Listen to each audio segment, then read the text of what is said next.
Hello, CX Fiends, and welcome back to Cyclocross Radio. I'm here with Tyler.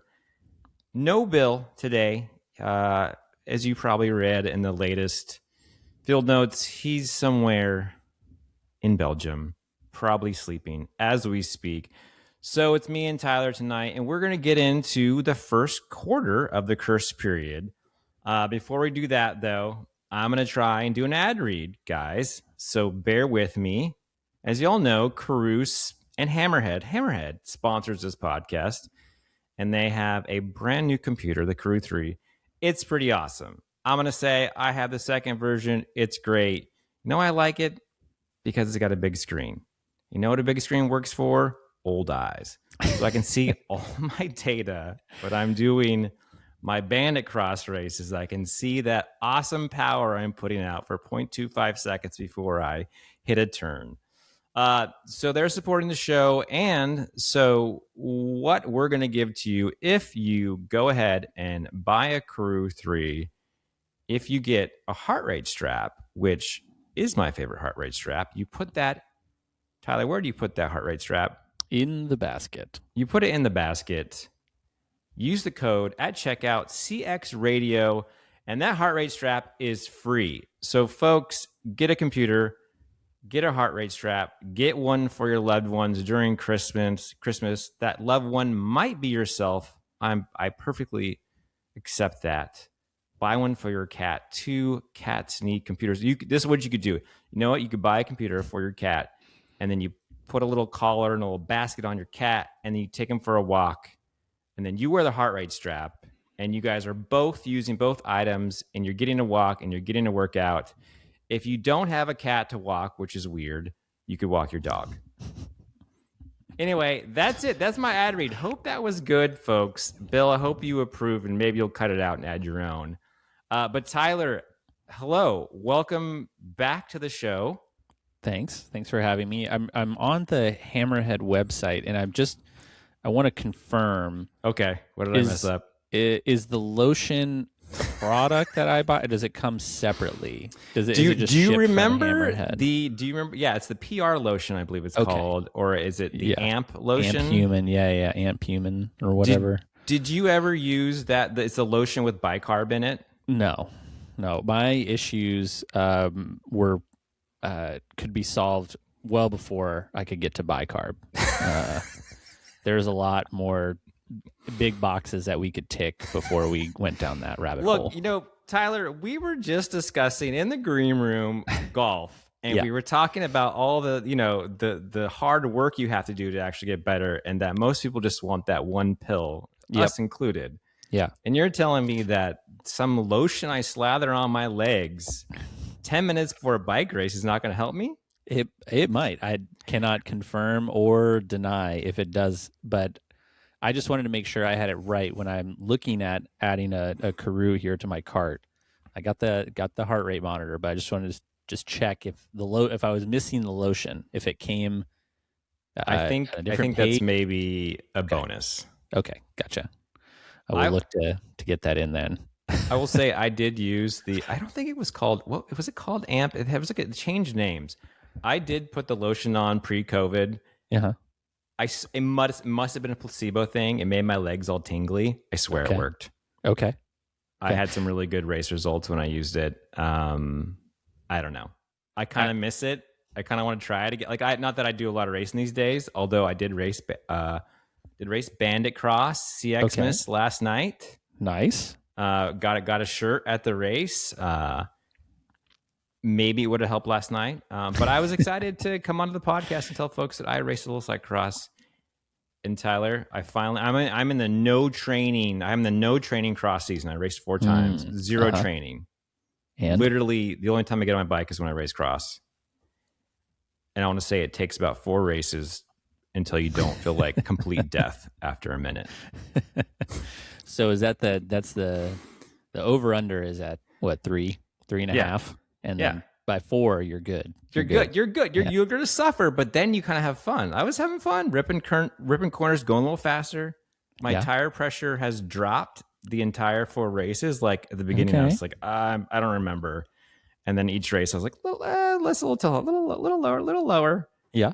And Yeah. then last night I felt like it was pretty good. I got traction. I was ripping them, kind of coming Nice. loose a little bit and having fun. There you go. There you So go. Was it easy to see that? I mean, I know it was at night and you have the big screen, so I'm assuming having the course up was probably helpful on the Karoo. Did you race with that as well? no, I should have preloaded the course. So that'd been good. I mean, it's the course is a trail in City Park here in New Orleans that I've ridden numerous times, so Okay. I could practically ride it without lights. But I did have one light on. It really wasn't enough, but I was like, yeah, I kind of know. I know where all the routes are. Yeah. Yeah. There were some Christmas lights up. It was cool. It's good times. Okay. Okay. But it's okay. Kerstperiode. We are 3 races into a 12 race block. Yes. Tyler, I want to ask you, because you're the real athlete on this podcast. Former. Okay. Okay. You're the former athlete who has real palmares. Did you race Kerstperiode before? I have, yes. I think 2 times I did the Kerstperiode. I think what I like about it is just how, it's compact. There's a lot of racing. So it's an interesting thing where some riders will race as many as they can. Some are obviously targeting different series. I was curious for you, like, how did you decide what races you would do and what races you wouldn't do? Yeah.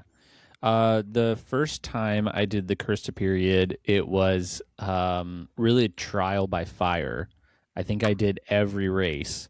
And by the time, this was the 2018-2019 season. I'm looking back. I did every race, and I was on my hands and knees by the time I got to January 1st. It was not a good idea, and then I still had another couple months of racing to go. Wow. Or like a month of racing after that. It was basically like, let me just get in as much as I can. As much as possible during this time frame, and just try to squeeze it all in. So, yeah, not much. And then the second time was also kind of the same, but I was there for a shorter period of time, and it was just let's just send it and get all these races in. Okay, so that was the okay. So your impetus was just getting as many races as you can, sort of the whole experience of the week. For sure. They raced 3 races in a row. They had Antwerp, Koksijde, and then there was the X2O race in Hofstade. Hofstade. Yep. Hofstade. We have a super prestige tomorrow, so that'll be 4 races in a row. Some riders weren't doing that. I'm just like, I guess if you're racing every day, you're just racing and you maybe recovery ride in the morning, and then if you had a day off, I mean, there's no training going on, right? No. Okay. No, it's I don't even know that 4 races is enough to not feel like death in some of them. I think I don't know if it's more, I don't know if it's less. I don't know if you were supposed to be training before this. Yeah, probably. Yeah, probably. If only I had known that. But no training. I mean, these guys are going and women are seemingly racing at the beach the whole week here. Yeah, really. And they're just going from venue to venue. Thankfully, the races are later in the afternoon, so you by the time you get back to your RV or your tour bus, depending on where you're at in the hierarchy, you really just get to get your bike cleaned. You have a nice relaxing ride home. You sleep, all that's good stuff, and then get ready to go in the morning. For me, it was always go to sleep, wake up, drive to the venue, because we've got like 5 different Americans going, and we're just getting there early. So there was no coffee spin in the morning or anything. It was you just lived at there. Race venues. Exactly. Well, you know who's not dying right now? You know who's not on their hands and knees after 3 races? I have a few guesses. Yeah, I mean, Vanderpool, right? Looks good. Yeah. I mean, I think sort of, I was talking to you before we started, is like, there's 3 races. There's a lot of action going on. That's 6 races totals we talk about. It's kind of hard to get into the minutia of each one, but I sort of want to hit some overarching storylines so far in these 3 races. I think number 1 is Vanderpool looks good. Yeah. I have a question for you. Is Vanderpool the new Sandman? So, good question. Or is it like, did Lauren's inherit, Lawrence Sweeck is having a good couple of good races this weekend. He's coming second twice, I believe, known for being good in the sand. Mm-hmm. It's like he does like Vanderpool is good at, well, what is Vanderpool not good at, right? So he can't just be the Sandman, right? He's everything. Okay. He is all. So then all the folks who sort of aren't at that level get to sort of choose their specialty, and Lawrence Week is a Sandman. Gotcha. Yeah. Here's a second follow-up question. Yeah. Is big cyclocross have it out for Lawrence Week this year? I mean, he was already, as we talked about a couple weeks ago, he was already second or third in the World Cup overall somehow. Despite being nowhere in the coverage, he just is in the top 3 overall because of consistency. And now we have 2 World Cups in a row, both focused on the sand. I mean, how can the big cyclocross Illuminati not be looking out for Lawrence Sweeck to win the overall again? Oh, so out, not like out as in like trying to like doom him, but like to fail, but like they have it in, they want him to win. Exactly. 100%. Exactly. I think Sweeck is the perfect sort of cipher for like, I don't want to call him like the everyman because he has a little bit of personality, but he's never that big star, but he comes in waves, and he's been around. He has a supporter club. So if like you need someone to wear that jersey, while Vanderpool sort of misses the beginning of the season and the end of the season, but comes in, he's a good one for that. So it is funny that it's not funny, but it is just how much sand we've had in these first 3 races. First race was Antwerp. Lot of sand, a big, huge sand section. On the river. Bill in his bulletin post talk. This is a spot of floaty cross. No pontoons, no VIPs.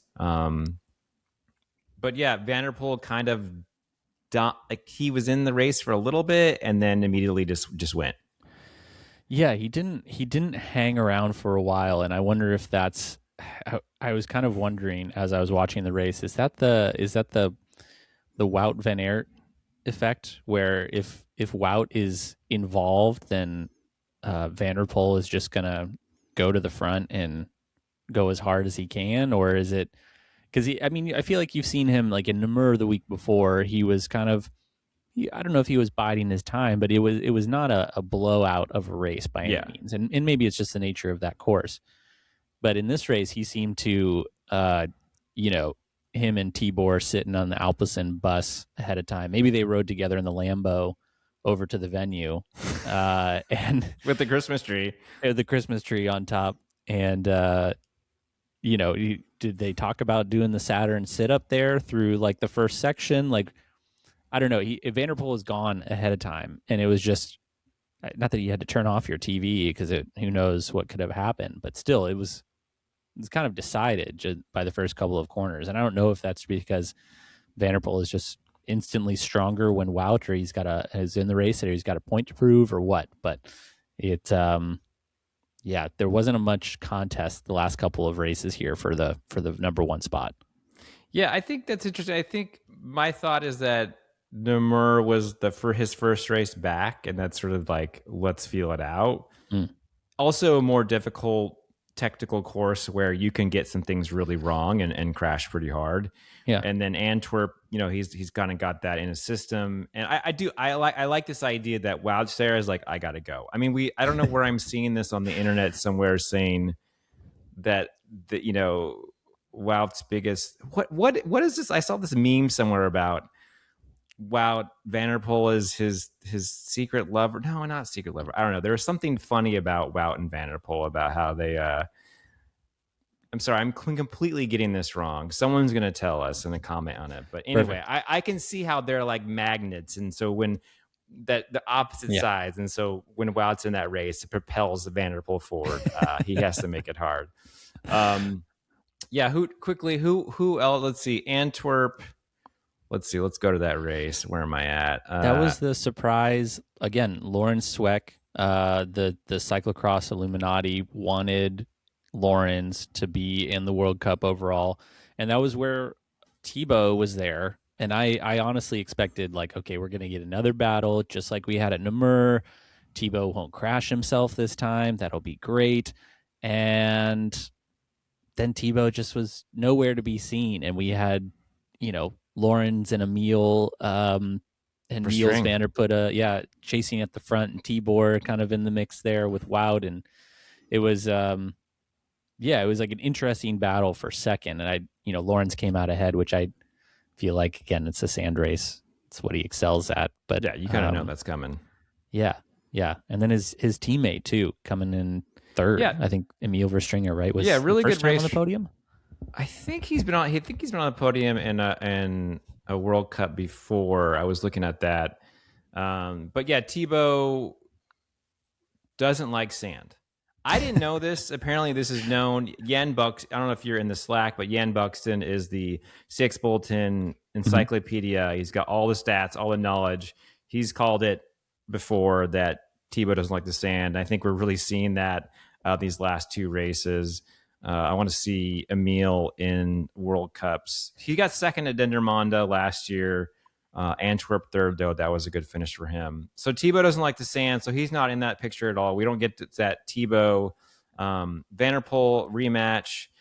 Let's go. Wout van Aert gets a flat. I don't know if he was going to be competitive in that race without the flat, but that was the talk after the race. So sure. Here's the thing I appreciated about watching the men's race is it, for me, was the clearest depiction of the maturity that Van der Poel has as, I'll say, an older or an elder statesman in the cyclocross field. And what I mean by that is his cyclocross IQ is high. If you go back and watch that race, you'll see how badly Mathieu wants to ride the long sand section. He's trying to make it happen. He's pushing his bike in the rut every time to just make sure that rut maybe is a little bit deeper the next time. But every time that he loses a minute iota of speed, he's off the bike and he's running. And by contrast, you watch Wout, who he wants also to ride it, but I feel like he just tried to make it happen too much. And he was slow, from my perspective, slower to make the switch of like, hey, it's actually going to be better if I get off and run here. Instead, he was using the Belgian tow rope. He's using the barricades to just kind of pull himself along and to make it happen. But it wasn't, he was like losing time in that, having to ride back to Lawrence's wheel. And I think that was just, it was really clear in that Antwerp World Cup to see the IQ of Van der Poel and how he would time his move. And then he never waited to like lose a ton of speed. He was just quick decisions, committing to the strategy, even if it didn't work out for him. And I feel like you saw that with Van Aert, where he was just kind of a little bit slower with his transition to running when he loses his speed there. I think that the transitions are the most important part of cross and the momentum. Yeah. I think that's a good point. I feel like I saw that even today at today's race where Wout sort of trying to force things and that sort of slowing him down. Yeah. Let's move over to the women's race. That was a pretty good race. I had my one note for that race was exciting race. I'm trying to remember what happened. I know that Aniek went out fast and strong. Yep. She's wearing the World Cup leaders jersey that day, and so doing it proud. After we talked a little bit about Aniek this season, maybe it's part of because some of the riders who have been strong in the past are not there, just her maturing as a rider. But she's really shown out this year and rode really strong. So I like that she sort of made, Brand had a chaser. I think, Brand, I don't think she had a great start, but because of that, she had to ride through, and she had, Sheeran, and you had Alvarado there, and I think it was this 2-up sprint between those two, 2 seconds there. It was not quite a 2-up sprint. I remember coming into the finish of that race, I can't remember if Celine made an error, but there was a slight gap coming in to them, and Celine had tried everything to close the gap to Lucinda in the last lap, if I'm remembering it correctly, and just didn't have it in the sprint to like really kind of catch up to Lucinda. There was still a sprint, but I think Lucinda had the front, and Celine had to kind of close the gap there to come back to the wheel, but. It was still exciting to see. Celine is one of those riders where I feel like when she won her world championship in Switzerland, her and Anne Marie were battling, and it felt like the world was at both of their fingertips, and we were going to be poised for another couple years of them doing battle, and Celine was going to rack up some world championships, and then it just never came to be. She still won the World Cup overall and had some really good years. But I feel like last year and maybe earlier this year, she was kind of, for sure last year, she was sick or just missing a step. Injured too, yeah. Yeah, and so it's nice to see her back at the front and like competing for victories and not just, coming in minutes behind.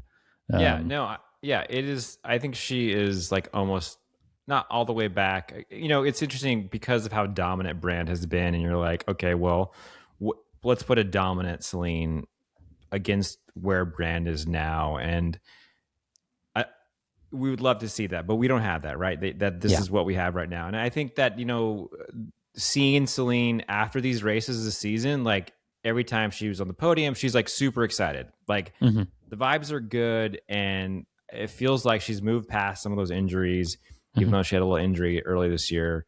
So it feels like she's on a good track to do better. Anything else in that women's race? Puck Pieterse. Yeah, Puck, 4th place. Was this her first race back, or was that Namur?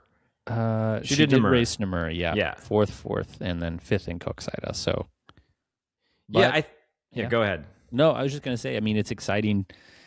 I think Puck is another one of those talents that she's one of my favorite riders to watch.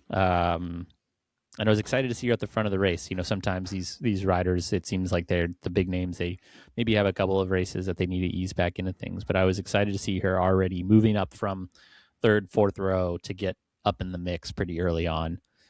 Yeah, she got up in Koksijde as well. She kind of sort of slower start, gets up, and then, as Jan pointed out in the Slack, kind of didn't have at the end, but what really seems like she's doing consistent lap times.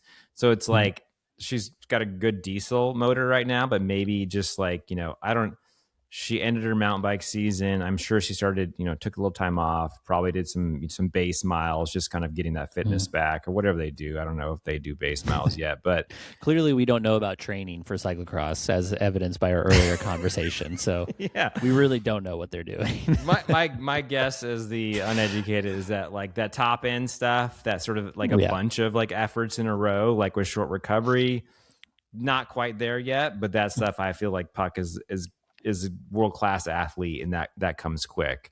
So looking for her to be there. Aniek finished 3rd in the podium. She does. I think after that race, she did lose the overall World Cup jersey. Sharon Van Anrooy in 6th place. My note for her is ascending through this season. She's having some good races going on. Casasola, a rider who sort of we saw in the beginning of the year do really well. 7th at Antwerp, DNF, Koksijde. She's got asthma, so she's taking some time off. Okay. Before she, and so we wish her well because I really enjoyed seeing her at the front of these races. What I know on Antwerp is that American Jules Van Kempen went down pretty hard.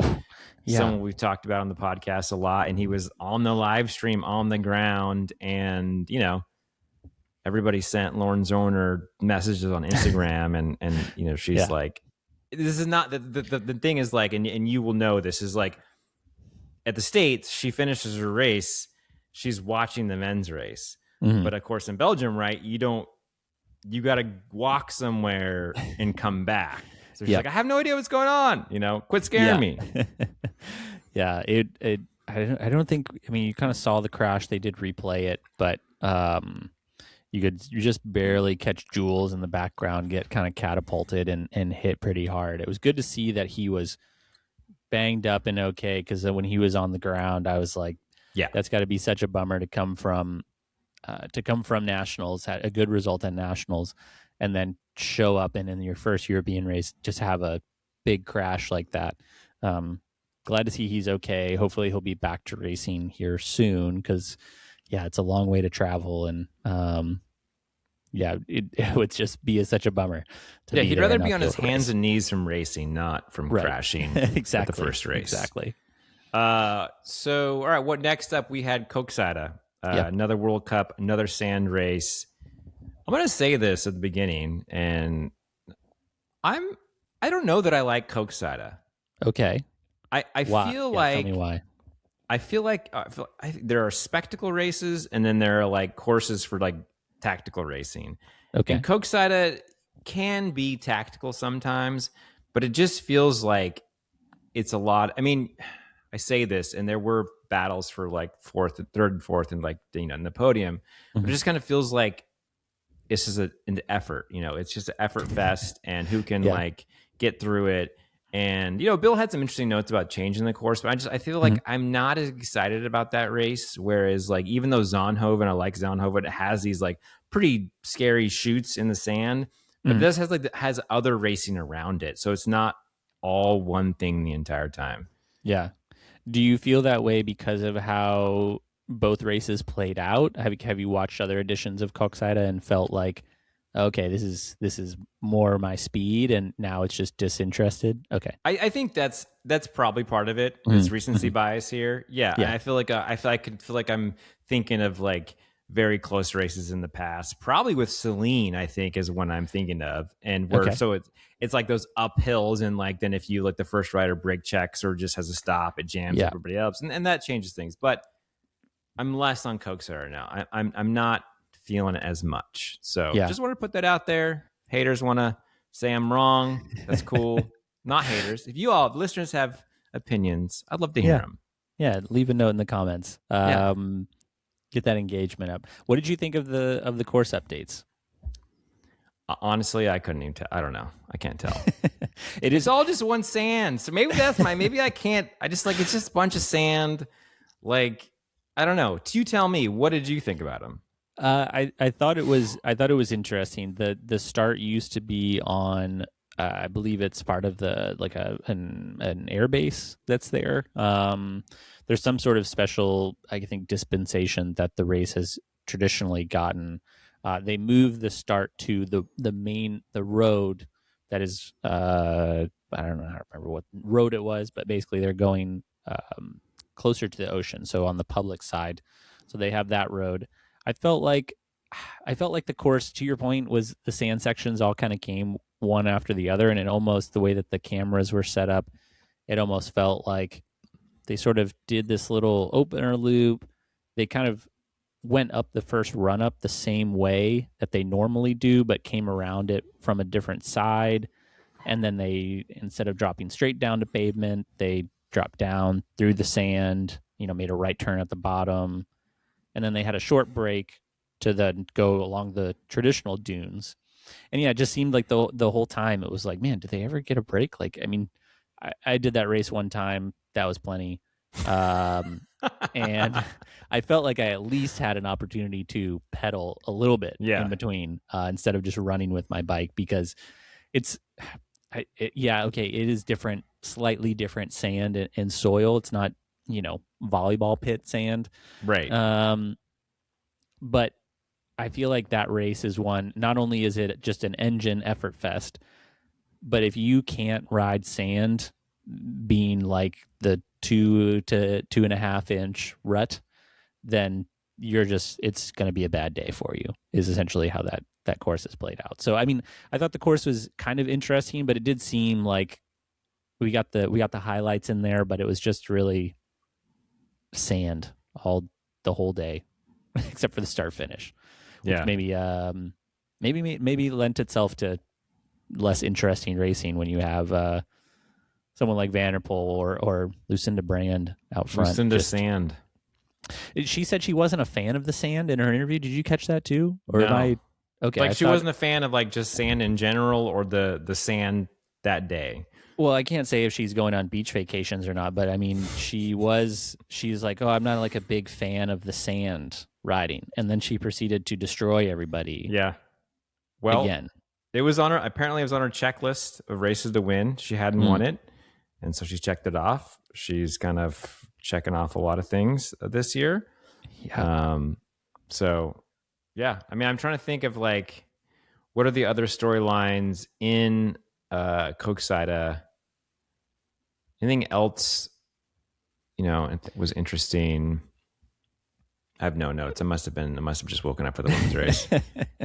I mean, it was I think pretty tough for the men's race. It was a little bit tough. That was one though where what's interesting from Antwerp and Cook side, at least from the men's side, is Tibor Del Grosso Yeah. having coming with the youthful energy off the start line. But I'm curious to hear from someone else. Do you think is there team tactics afoot here? Do you need team tactics of Vanderpool? I mean, maybe it makes him feel good to think that there's team tactics happening. I mean, sure. I feel like Vanderpool's like, yeah, sure, do whatever you want, bud. Like, I'm just going to eventually come by you. Yeah. I think having Tibor there is good because he is a good talent and it's someone we've seen ride really well in cross. My note from Tibor was like both, I think, Antwerp and Kokside as stretching the back. He's got the little cross back. Not quite used to that sort of like, I don't know, like low torque, low cadence, high torque pedaling. But yeah, I mean, that was fun. There was a point there where it was like literally all the jersey. You have Toon Arts in the Euro jersey. You had Vanderpool in the World Champs jersey. You had Tibor in the Dutch national, and then Sweek in the World Cup. So that was fun. It's love to see all the leaders show their jerseys out. Yeah, for sure.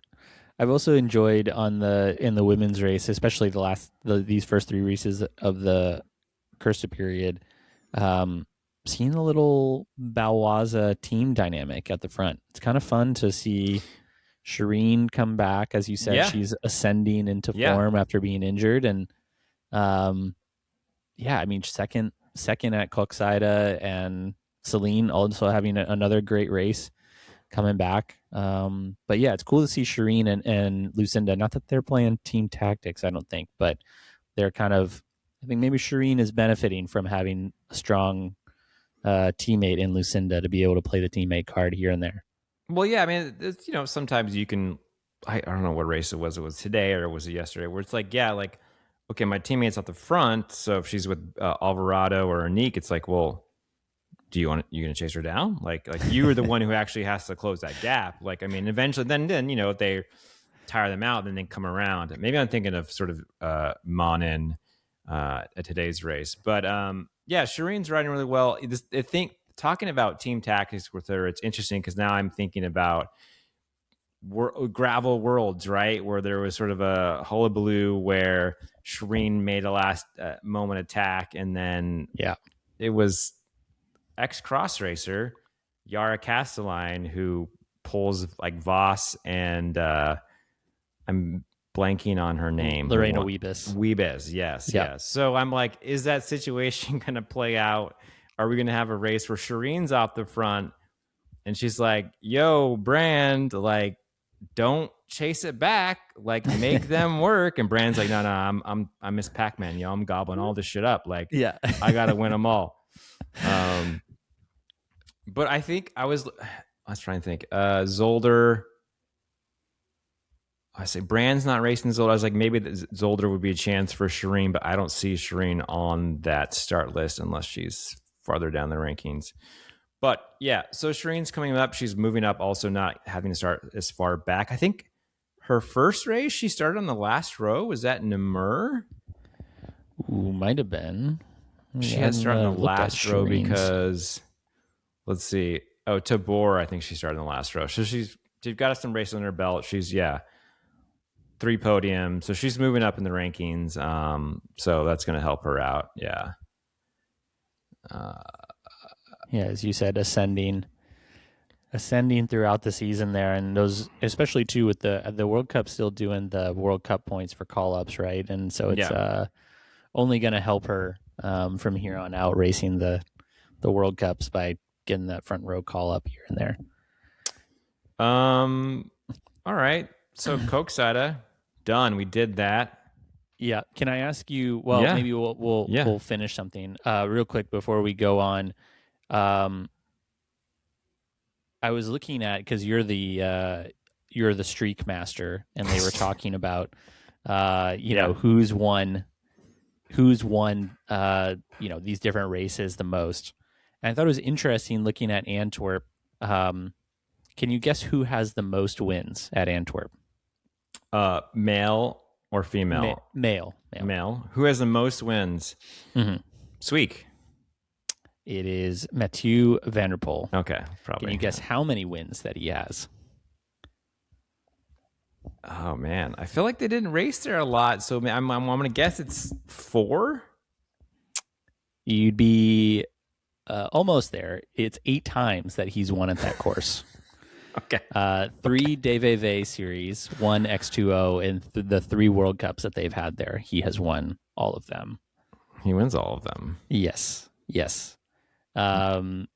The next, I think I was looking at the women because I was like, oh, surely somebody has to have, won Antwerp more than that. We've had such dominant women, and in fact, not necessarily. I think the women's is more varied. I think the most wins on that course is.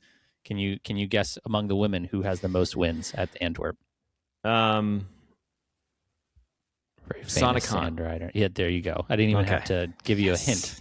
That's how good you are at this game. Got one right. Okay, great. I'm glad you're asking me trivia questions. I have trivia questions for you. Oh, no. Speaking of wins, we'll take a pause. So this is up to date this season. I want you to tell me, and this is men and women, both are in this list. We're looking at top 5 victories. Okay. So who has the most victories this season? Could be man or a woman. Could be both.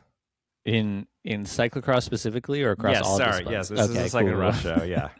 No gravel. Just making results. sure. Making sure. Yeah. And does that really count as a victory if you win a gravel race? Topic for another conversation. But the most victories, I mean, I want to say Lucinda. Yeah. Yes. She has the most. 13. 13? 13 wins this year. We haven't had 13 races this year yet. We're about to have 12 in a row. Okay, so who's number 2? You can tell me, just tell me the name. You don't have to tell me how many. Is it UCI cyclocross victories this year? Is it Michael Van Torenhout? Nope. Not even on this list, top 5. Really? Yeah, you get one more guess. I mean, the obvious one is... It's a big world. I'll say that. It's a big world. You could win all over the place. Okay. All over the place. Big country. Andrew Strohmeyer? Andrew Strohmeyer is 4th with 7, but the rider with the second most victories this season is Magali Rochette with 9. Mags, okay.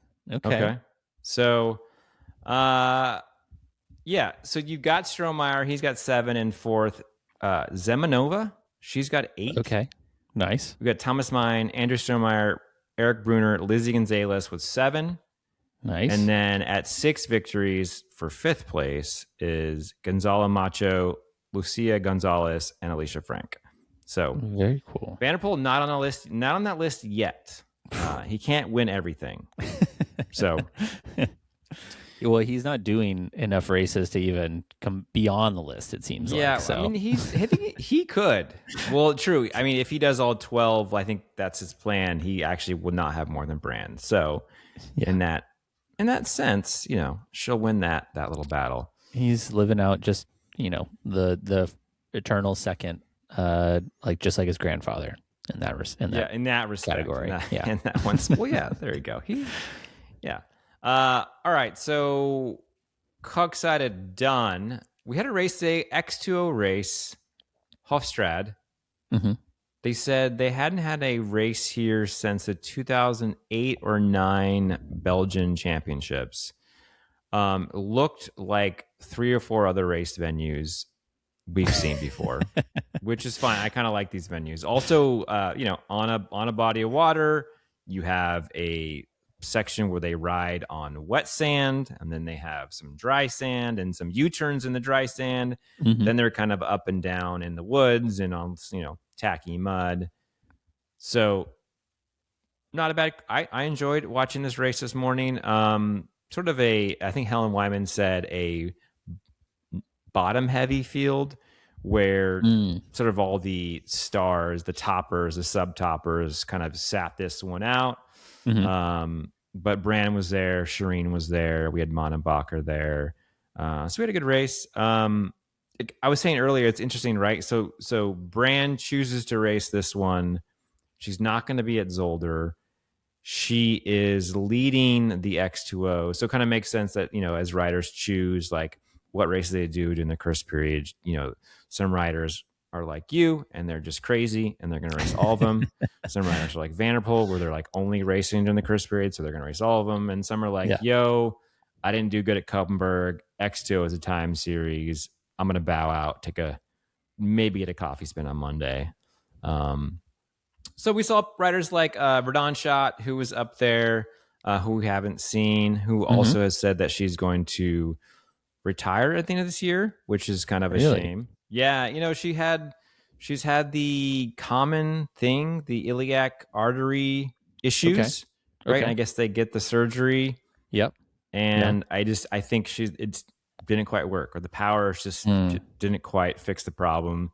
And so, we've seen her ride pretty strong these last few years and travel to Spain, other countries, and notch up some victories. And then she was kind of the best Belgian rider for the sort of waning Sanne career, and until these last few years. So it's a shame, but like I said, she was in this race and had a good little battle. I think she got 4th. So yeah, it was nice to see, as you said, some of the advantage during this Kerstperiode and maybe even during the season a little bit is these secondary by UCI's World Cup Standards series, like the X2O and the DVV, give opportunities for some of these women and men who you don't see at the front of the race too often. Like, for example, is Rebecca Garibaldi. I've seen that kit, but I'm just unfamiliar with who this person is or who this racer is. The black and yellow kit, right? Yeah, or is it the black and blue? I can't remember which kit, but yeah, black and yellow. I can't remember who that was either. But it's nice seeing some different kits at the front of these races, and to see someone like Verdon Schott or Julie Brouwers in battle is like, oh, okay, I get to watch this person race, mostly because Lucinda's way off the front, but you get to see some of the action and like you guys talked about in the last episode, sort of start to follow some of the riders early on before they get to their time to shine at the true front of the race. Yeah. No, I think it is a treat that we have those races, and I'm curious. I've always had this. I've held this in my head. I felt a ranking in my head. Do you put one series over the other in terms of superiority, I suppose, X2O and Super Prestige? Or do you keep them equal? Ooh, that's interesting. I think I've always ranked the Super Prestige as higher in my head, and maybe that's because that the X2O has changed sponsors, kind of over the years, and so I'm always like, oh yeah, what is that? Is that the DVV? Is that okay? Is it X? What is it this year? We had the B Post thing for a while. B-Post. Yeah, so I think and the Super Prestige has remained constant, so maybe that's why I always hold it in as like the second tier down. I'm curious. I don't know like what the prize money payout for them. Are they the same for race, for overall? But I'm sort of like you. I've always sort of seen the Super Prestige as the super and the more prestigious race. Maybe it has to do with it's in the name. Yeah, exactly. I mean, I always think the Super Prestige is the best That's just the best way to name your series. Like, don't they have a race in California, the Bay Area Super Prestige? And I'm like, Yeah. heck yeah, I love it. Yeah, I want to do Uh, that. I think that, and it's been a few years, but I think that the Super Prestige used to have like a televised year-end party. And there was one year where I did Middle Kirka, and it was kind of weird because like you saw the riders like walking. It was either coming to the event or like leaving the event, and I remember somebody had like a suit thing, like a I don't know, not a carrying case. What do you wherever you put your suit Briefcase? in?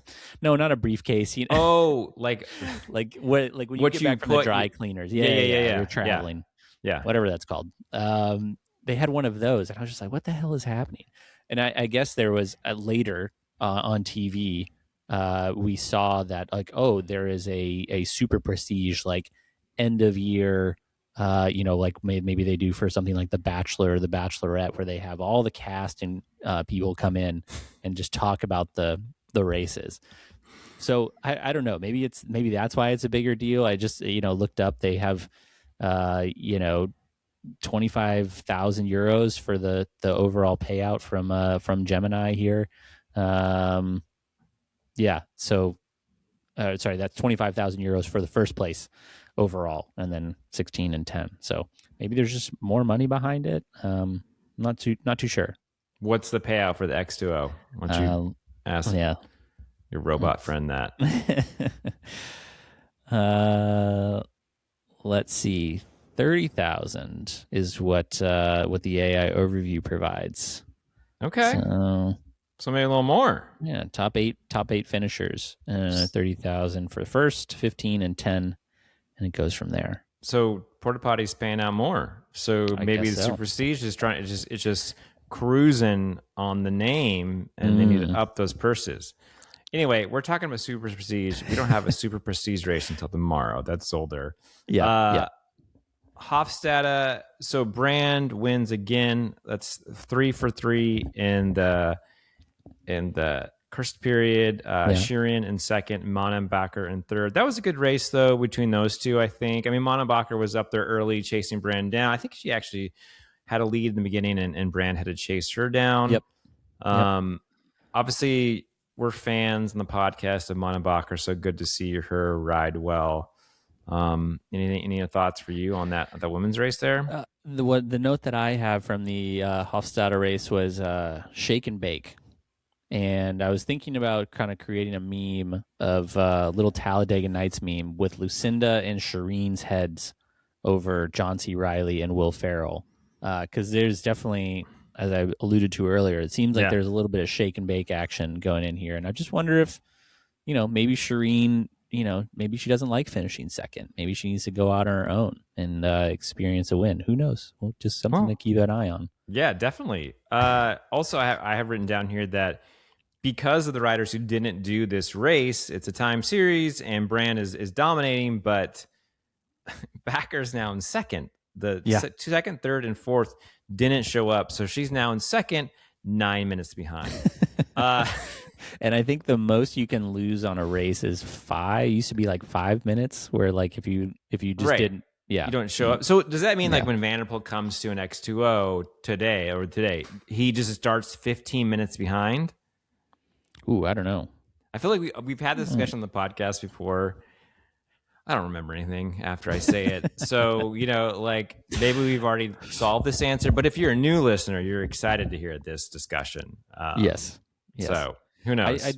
I did like seeing Manon make some moves. It was cool to watch her hop the barriers in this race. I feel like no disrespect to Manon at all, but she's kind of she's a little bit in the races that I've watched, she's a little bit further behind. So you don't get to again see her race, and so it's cool to again have some of these series, secondary, tertiary series, whatever you want to call them, where some of the big dogs sit out and you start to get folks that come to the front that can shine and kind of show it off. And Manon's been coming over for a few years now, and it's cool to see her race in person. And don't think she was riding the barriers for. It's cool to see her flex that skill. Yeah, Because it's I not think it common. served her well in that race too, Yeah, because she for would sure. immediately be right on Shireen's wheel, and save a little bit of energy as Shireen is remounting. Yep. I Yep. think it was this race where I think Shireen and Mana were chasing, and they're through start finish straight, and like Shireen like shakes her elbow to Mana, and Mana's like, no, or I'm maybe good. Thanks. maybe it's the other way around. I don't know. Anyway, because Shireen chasing her team, I don't know. I got that wrong. Whatever. Yeah, that's all right. Men's race. Vanderpool, pretty good. He won. Yep. But Wout looked a lot better. He did. My note on this race is Wout is maybe coming into form. He looked a lot better than Antwerp. Looked better, a little better, more better at Koksijde. But here it was like, okay, it's the Wout tier. Sorry, it's the Vanderpool tier. It's the Wout tier, and then it's the rest of the riders. But Nyes gave it a go. Thibaut, he tried to stay with Vanderpool like early on, and I was like, okay, great, like awesome. There you go. You don't like sand, you have sand, whatever. We're past Koksijde, and it was just like, I think it's the first lap. There's a big sand section, and it's not like Vanderpool got out of the saddle. No, he just rode. It was a noticeable difference, and I would love to hear from Bill. We know we put Bill on a bit of a game management plan, right? We're watching his minutes. We want to check his voice so he's not overdoing it. But I would love to hear, like, from the camera, he just looked like he was moving so fast. I think I said while we were watching it, I was like, is he like got Teflon on him? Like, how is he going so fast through the sand? It was a noticeable difference in terms of speed when he would go through some of those really straight sand sections, how fast Matthew was moving. And you saw, Thibaut trying to keep up. And I was like, okay, great. We're going to get a 2-up battle. Little redemption from Namur maybe on the table here. Yeah. And then I was looking forward to that. A lap later, it was like, all right, well, I hope that they got the camera on second. Nope. Wout's riding by himself. Okay, I hope we got the camera on the third place battle, because there's not much to see at the front of the race. Yeah, we did get some action. I mean, so Wout crashed early around a tree, like he put him back a bit.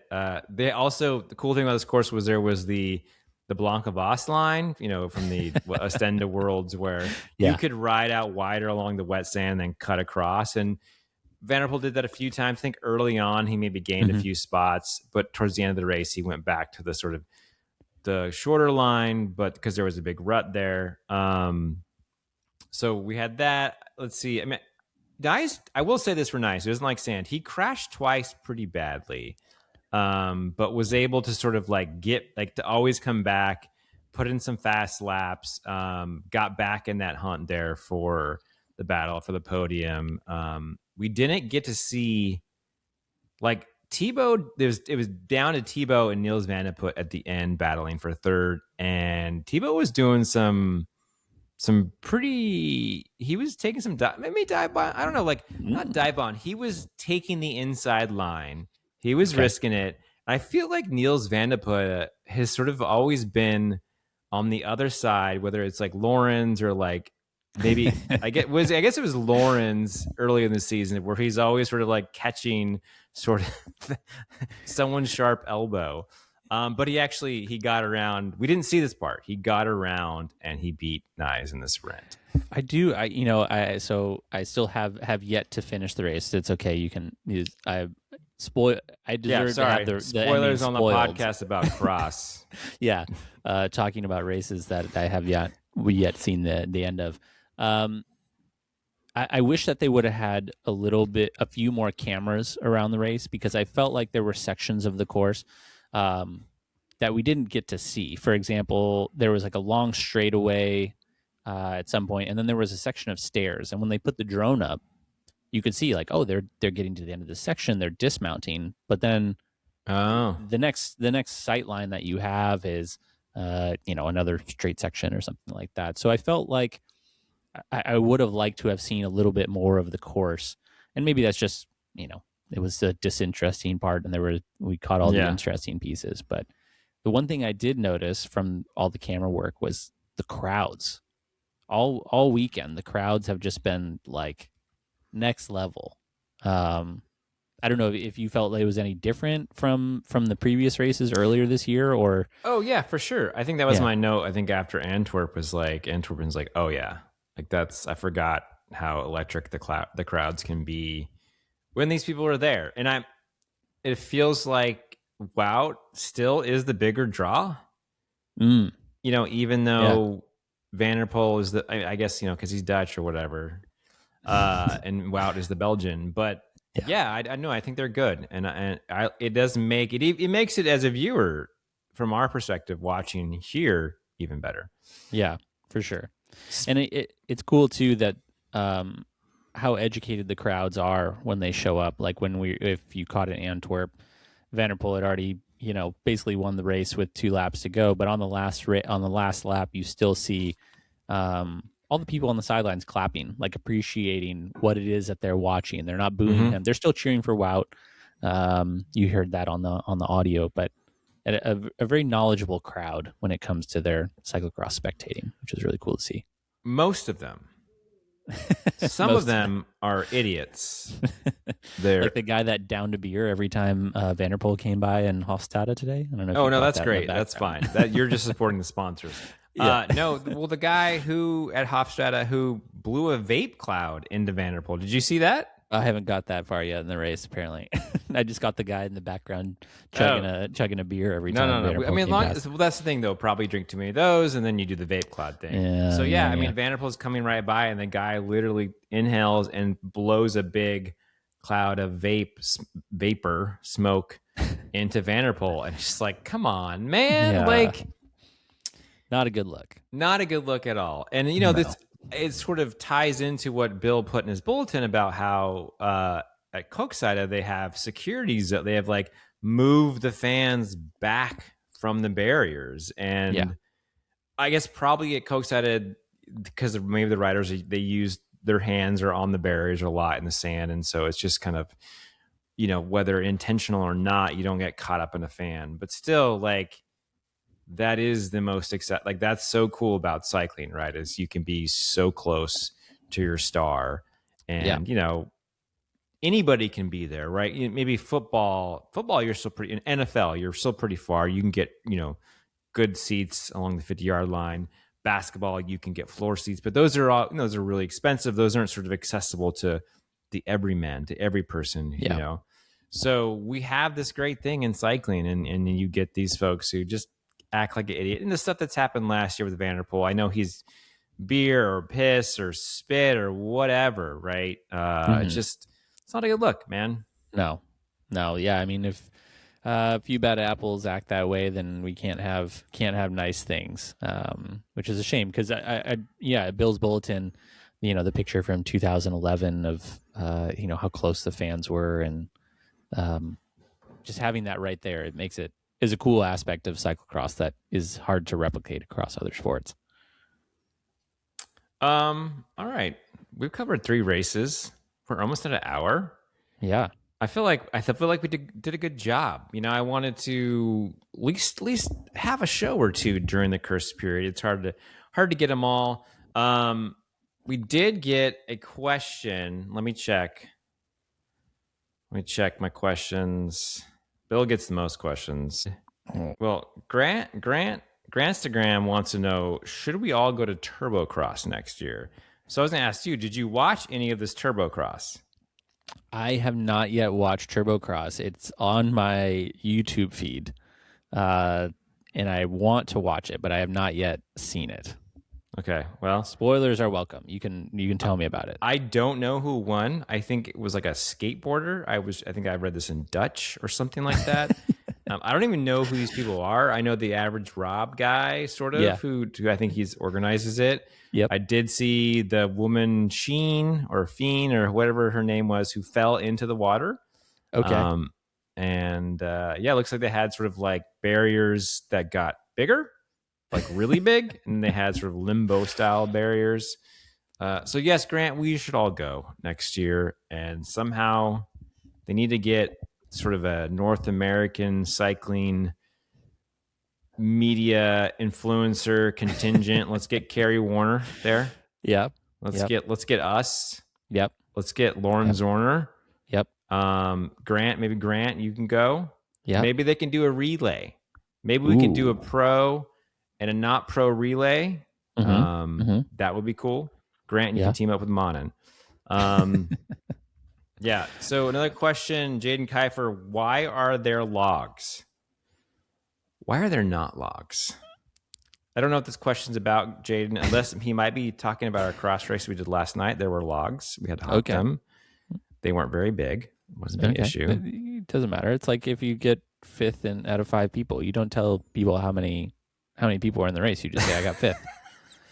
I hopped some logs. They could have been, some sticks that were on the ground. You just say, I hopped some logs. Yeah, I hopped them. I think this reminds me though, that question of what was it, Kayo? What was the tire sponsor? Do you remember the tire sponsor?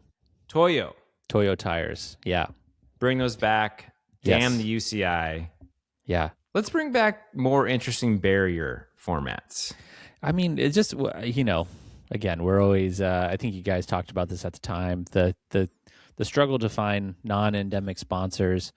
And here you had a tire company that was bringing in a unique way to advertise for their tires. I don't know how many,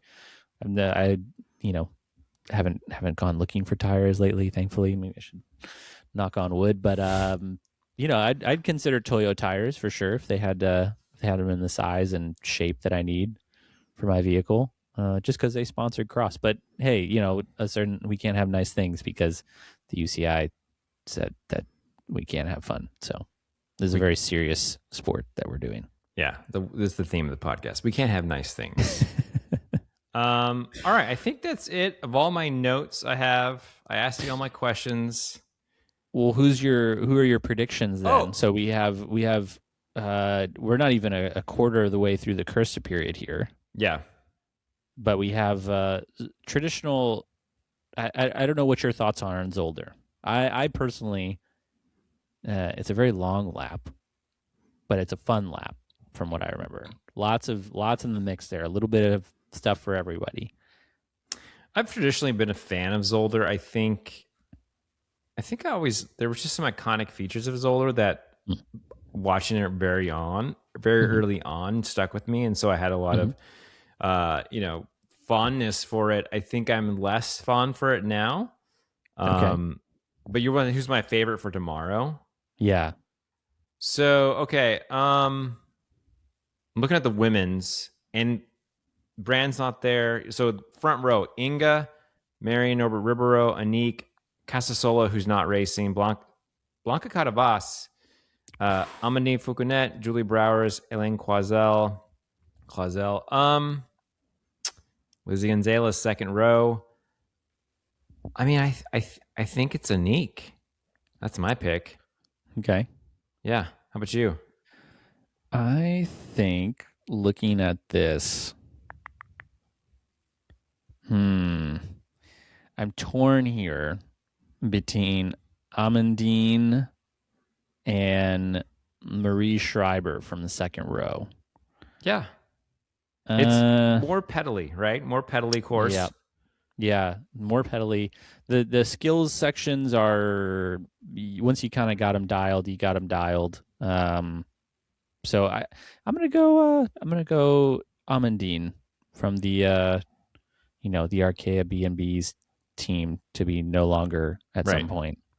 All right, seems like a good fit for her. She's had a lot of good starts, and I think she really has. There's 77 women. Oh, shout out to Anna Kay. There, but yeah, 77 women, pays to be up front. So I think she's true. In this race, it does. You have that sort of like U-turn start it right at the beginning. Yep. Like you do or it's just a left-hand turn or something, but it's you want to be the front. Yeah.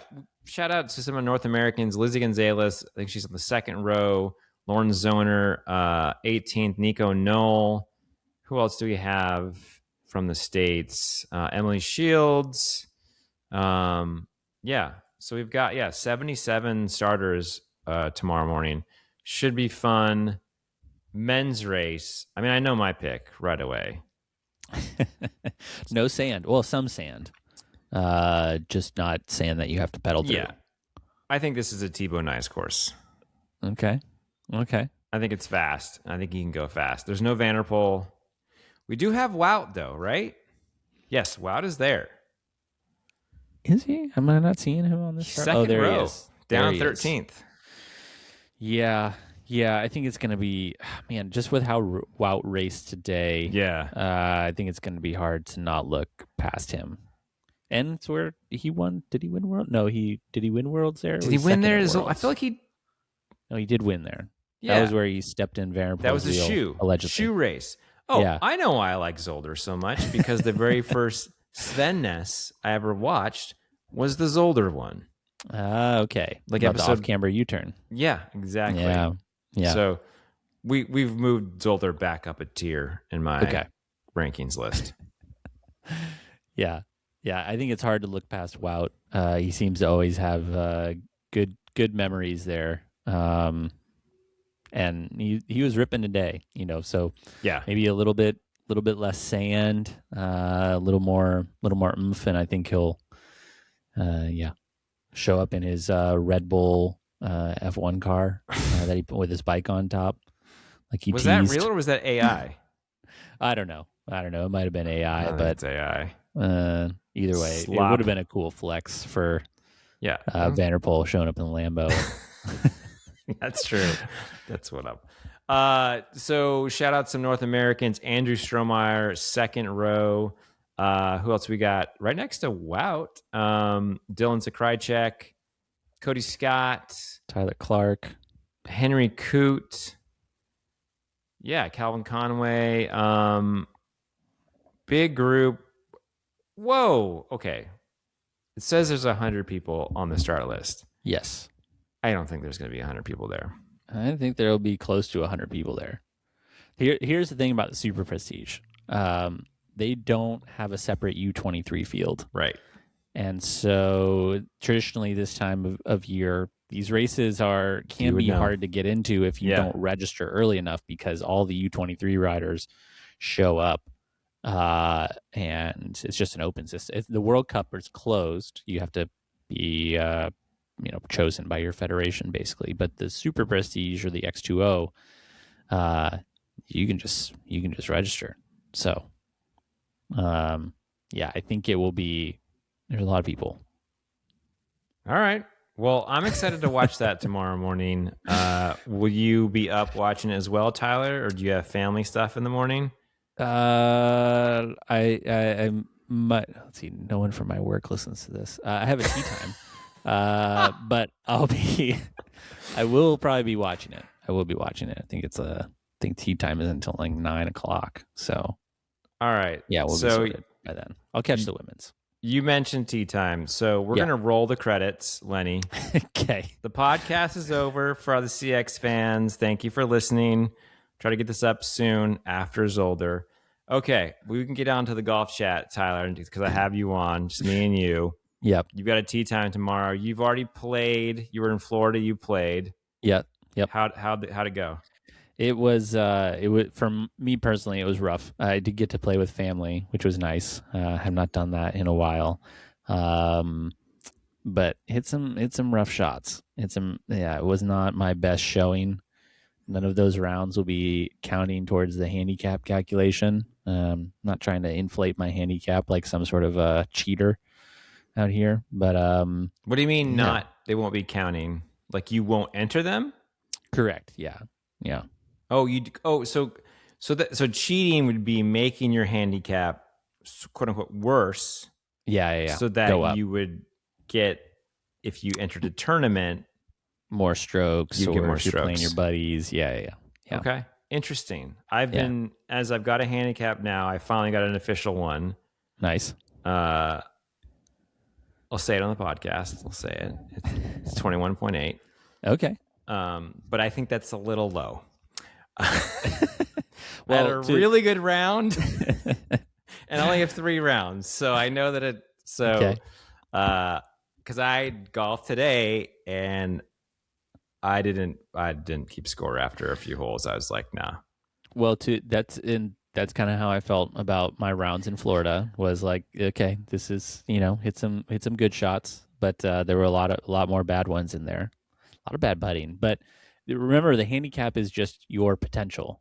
It's right, not, exactly. So it's your potential. Your it's not like an average, yeah. And so, Yeah. but I'm also like, I also want to just put them all in there.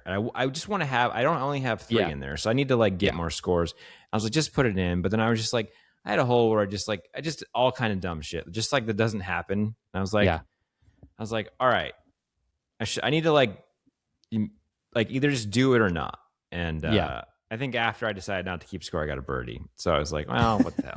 I deserve that. I deserve that. Like, if not going to be official score, then you're going to get a birdie. So sometimes you got to go out there, especially sometimes you just got to get reps on course. I agree. It doesn't count.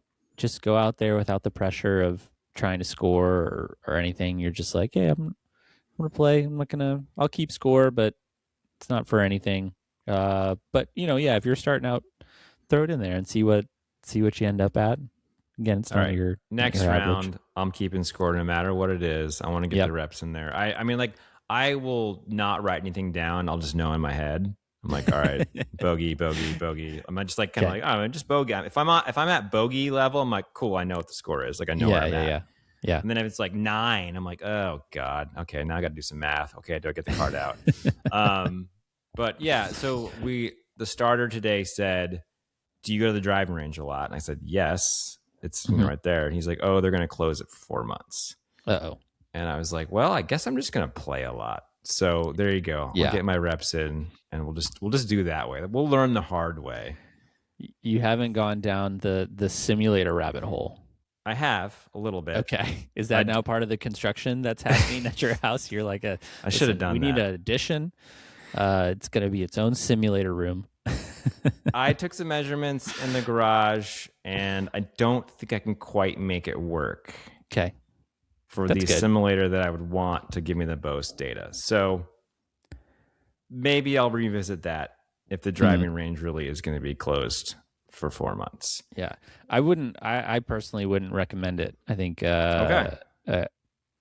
for me personally, I think there's a lot of information that you can get, but also it's relying upon your simulator being set up correctly and calibrated periodically. So I think you could probably juice some of those stats, and then it leads to seeing it ruin too many good golfers is, I guess, my perspective. Yeah, I guess, I think the thing that would be interesting more is just looking at, like we talked earlier, path, face angle, sort of that stuff. Yeah. Sort of carry and all that stuff I'm not sort of too worried about, because that right now, as I'm trying to learn, those are the things I'm trying to focus on. So, all right. Well, we'll revisit the simulator conversation later. But okay, Tyler, this is fun. Yeah, thanks for having me on. Yeah, and maybe we'll try and do another one towards the end. It's a lot of schedules to balance, but folks, hope you enjoyed it. And maybe we'll have Bill on the next one if he's, we can figure out a time when he's around. He's ahead. He's almost going to wake up soon and edit this for me. Have this to put together. Yeah, I'm sure it's what he's looking forward to over his morning coffee. But all right, CX friends, we'll catch you later.